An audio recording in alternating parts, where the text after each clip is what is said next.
Pinangalanan ng mga kababayan ni Senator Ping Lacson, yung isang DPWH Undersecretary, na ang sabi, pasimuno ng budget insertions sa DPWH. Parang kamukha ni Aura. O ito si Aura, mga kababayan, Brigela. In-expose po ni Ping Lacson, DPWH Jose Cabral, tag in early budget insertions. Sabi ni Ping Lacson. Breaking news ito ngayon. 14 minutes ago pa lang. Sabi dito sa report ng Impact Leadership, Senator Ping Lacson on Sunday alleged. Kaya pati yung singer na si Eli Buendia po pumalag na rin sa malalang korupsyon sa Pilipinas. Sa kanyang interview with ABS-CBN, naglabas na rin ng kanyang saloobin tungkol sa isyu ng korupsyon sa Pilipinas. Itong si Eli Buendia, nagpapagang mga balita at pagtalakay sa mga isyu ng lipunan. Bulsa! Opinyon, banat at paglalantad sa katotohanan. Bulsa! What you see is what you get. You decide. Hello po mga kababayan, si Dante Maravillas. Dito ulit tayo sa ating podcast, Live with Dante M. Pinangalanan ng mga kababayan ni Senator Ping Lacson, yung isang DPWH Undersecretary, na ang sabi, pasimuno ng budget insertion sa DPWH. Parang kamukha ni Aura. O ito si Aura, mga kababayan, Brigela. Pagkamukha, Ikaw talaga niya, Mr. Maravillas. Bigla naisip ko si Aura Brigela na makita ko itong yusik ng DPWH. Nang sabi, siyang pasimuno sa mga budget insertion. In-expose po ni Ping Lacson, DPWH Jose Cabral, tag in early budget insertions. Sabi ni Ping Lacson. Breaking news ito ngayon. 14 minutes ago pa lang. Sabi dito sa report ng Impact Leadership, Senator Ping Lacson on Sunday alleged that DPWH Undersecretary Maria Catalina Cabral was the official who invited lawmakers to make early insertions in the proposed 2026 national budget. Kita ninyo, talagang may sindikato. Tama si Ping Lacson sa kanyang privilege speech. Pinamumugaran po ng mga criminal syndicates yung DPWH sa pamumuno ni dating Secretary Bunuan. Tahimik dito si Secretary Bunuan. O ngayon, nang mag-resign at tanggapin ng ating Pangulo yung kanyang resignation, ipinalit si Vince Dizon. Lahat ng mga opisyal pinaresign. From USEC, pinasubmit ng courtesy resignation hanggang sa district engineers. Malamang sa malamang dahil pinangalanin na itong si Cabral bilang pasimuno ng insertions, diretso na itong masisibak. Yan malamang katropa ito ni Diskaya. Magkakakilala sila. Tapos yung mga senador, mga kababayan na nasa likod ng insertions. Kasi sabi ni Ping Lacson, ito daw yung tumatawag sa mga politiko para magsagawa ng insertions. Tinatawagan ito yung mga senador, kung sino pa. Siyempre, mga congressmen siguro. Si Jose Cabral, Maria Catalina Cabral Anya, was the official who invited lawmakers to make early insertions in the proposed 2026 national budget. Sabi ni Ping Lacson, yung isang staff member of Senate Minority Leader Tito Soto received a call shortly after the May 2025 senatorial election from someone identifying herself as Undersecretary Cabral, asking them to submit proposals for the National Expenditure Program for 2026. Sasabihin ko na, si Undersecretary Cabral daw ang tumawag sa kanyang staff, referring to Tito Sen, at sinabing magsingit kayo dito nang gusto ninyong isingit. Nagkabukingan na, mga kababayan. Tandaan ninyo ang pagmumukhang ito, mga kababayan. Yan si Jose Cabral, nag-DPWH. Sabi ni Ping Lacson, hindi wala na. Kung isa si Senator Soto na inoferan, sino pa ang naoferan ng ganoon at sino ang submit? Sabi po ni Lacson sa interview ng DCWB kanina. He added that Soto declined to make insertions consistent with their advocacy for transparency. Nagkamali, mga kababayan, si Jose Cabral nang tinawagan na staff. Ang akala siguro matutukso si Tito Sen.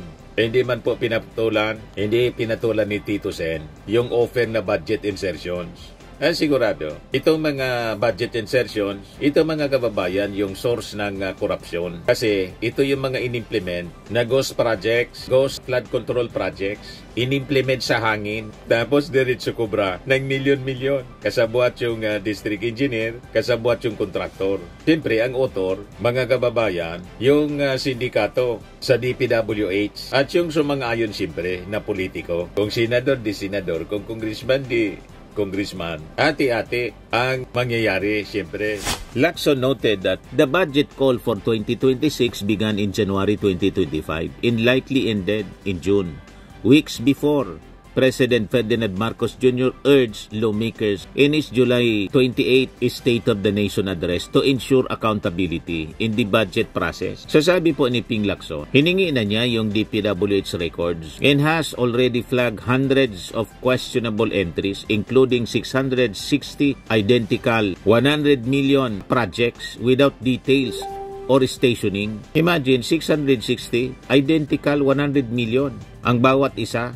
Walang detalye or stationing. So such collusion anya, he warned, undermines checks and balances. Ito yung mga palusot, mga kababayan. At karamihan dito, mga flood control projects. Kasi po sa flood control, madaling sabihin, nasira na niya eh. Malakas yung baha, natabunan. Pag hindi, mga kababayan, duplication nga eh. Identical, doble-doble yung nilagay na budget. So, doble yung kinukobra nila. Wala mang in-implement kasi nga, ghost, ganon katindi ang korupsyon sa DPWH involving contractors and district engineers at malamang may mga opisyal pa na kasangkot. Ito na nga po, pinangalanan na ni Ping Lacson, si Jose Cabral. You see? Kaya naiyak yung ating Pangulong Bongbong Marcos sa interview ni Vicky Morales. Tapos nag-post si Ping Lacson. Ito yung naging reaction ni Ping Lacson sa pagluwa ng ating Pangulo. Sabi kasi ng ating Pangulo sa kanyang podcast, I see people having a hard time and they don't deserve it. Mabuti kung masamang mga tao yan. Dapat parusahan, hindi naman eh. Yes, sabi ni Ping Lacson, we feel you, Mr. President. You have given me and my team the firm resolve to do our part in exposing, even compiling solid evidence to nail these greedy flood control profiteers and their cohorts, both in the public and private sectors. We have your back, sir, sabi ni Ping Lacson sa kanyang post sa X. Ito yung part ng podcast, mga kababayan, na napaiyak yung ating Pangulo. You're teary-eyed. I'm sorry? You're teary-eyed? Are you teary-eyed? Yes, because I'm very upset. No, because I see people having a hard time and and they don't deserve it. Mabuti ba kung masamang tao yan? Dapat parusahan. Hindi naman eh. Walang ginawa yan kundi magtrabaho, kundi mahalin ang pamilya. Ba't mo paparusahan? Para magpayaman ka? That makes no sense to me. Sabi po ni Ping Lacson, mawawala lang ang safeguards pagka nagkaroon ng sabuatan, pag may collusion. Kasi kung mawawala ang check and balance, mawawala ang lahat ng safeguards. Maski may safeguards, babaliwalain. Tulad ng nasaksihan natin sa pagdinig ng DBCC. Lumabas na sa NEP pa lang, meron ng sabuatan ang legislador at DPWH, legislators at DPWH. Ayan, malamang matagal na itong ginagawa nila at walang nag-i-expose, mga kababayan, sa previous administration.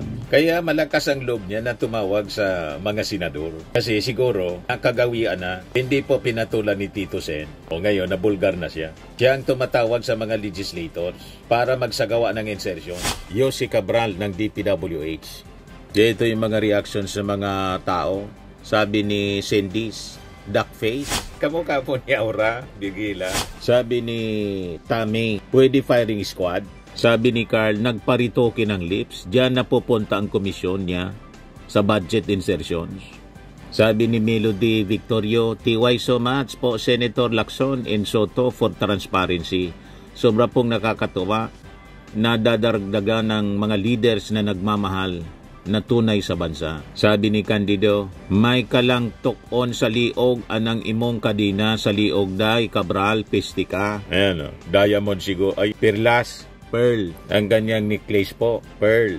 Sabi ni Christopher, mamatay na nga ang mga kurakot sa bayan, mga walang iya kayo. Sabi ni Mayla, lakas ng loob ni Yusek. Matagal na siguro kalakaran na gano'n ang talagang ginagawa. Kaya parang normal na lang sa kanya yung tumawag sa mga senador. Kasi marami siguro mga senador sa mga nakaraan, pati mga congressmen, ang ginagawa ang ganyan, yung mga budget insertions. Kaya siya na mismo ang tumatawag sa mga legislators.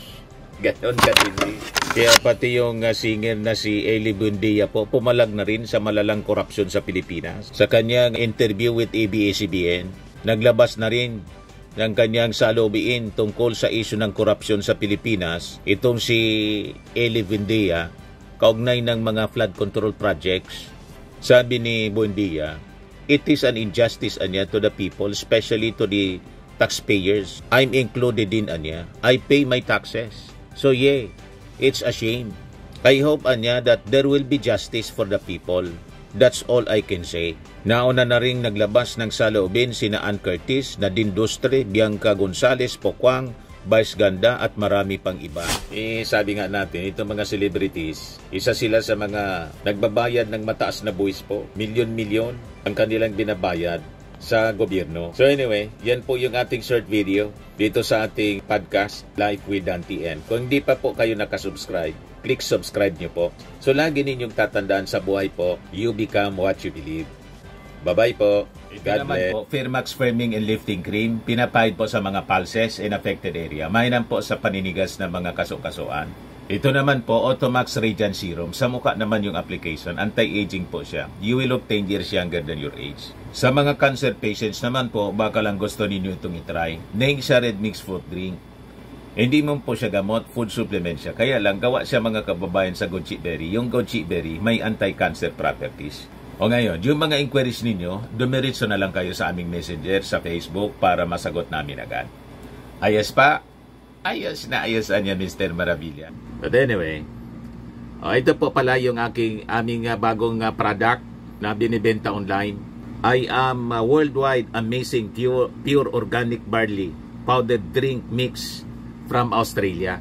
Negosyo to ng aking anak na architect entrepreneur Riz Maravillas.